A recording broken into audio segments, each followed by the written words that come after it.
മിശിഹായ്ക്ക് സ്തുതിയായിരിക്കട്ടെ. മറിയത്തിന്റെ വിമല ഹൃദയ തിരുനാൾ. ഈശോയുടെ തിരുഹൃദയ തിരുനാളഞ്ചി പിറ്റേ ദിവസം ശനിയാഴ്ച മറിയത്തിന്റെ വിമല ഹൃദയ തിരുനാൾ തിരുസഭ കൊണ്ടാടുന്നു. വിശുദ്ധ ജോണിയൂഡിസ് 1648 മറിയത്തിന്റെ വിമല ഹൃദയ തിരുനാൾ താൻ സ്ഥാപിച്ച ഈശോയുടെയും മറിയത്തിന്റെയും സഭയിൽ ആദ്യമായി ആചരിച്ചു. ദൈവമാതാവ് ഫാത്തിമയിൽ ലൂസിക്ക് പ്രത്യക്ഷപ്പെട്ടപ്പോൾ തന്റെ വിമല ഹൃദയത്തോടുള്ള ഭക്തിയുടെ ആവശ്യകത പ്രകടിപ്പിച്ചു. 1942 മെയ് 13 12 പിയൂസ് മാർപ്പാപ്പ റഷ്യ ഉൾപ്പെടുന്ന ലോകം മുഴുവനെയും മറിയത്തിന്റെ വിമല ഹൃദയത്തിന് പ്രതിഷ്ഠിച്ചു. 1942 ഡിസംബർ 8 പരിശുദ്ധ പിതാവ് പ്രതിഷ്ഠ നവീകരിച്ചു.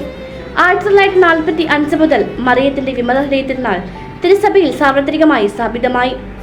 പരിശുദ്ധ അമ്മയുടെ ജനന തിരുനാളോടടുക്കുന്ന ഈ ദിനങ്ങളിൽ പരിശുദ്ധ അമ്മയോട് ചേർന്ന് നമുക്ക് പ്രാർത്ഥിക്കാം.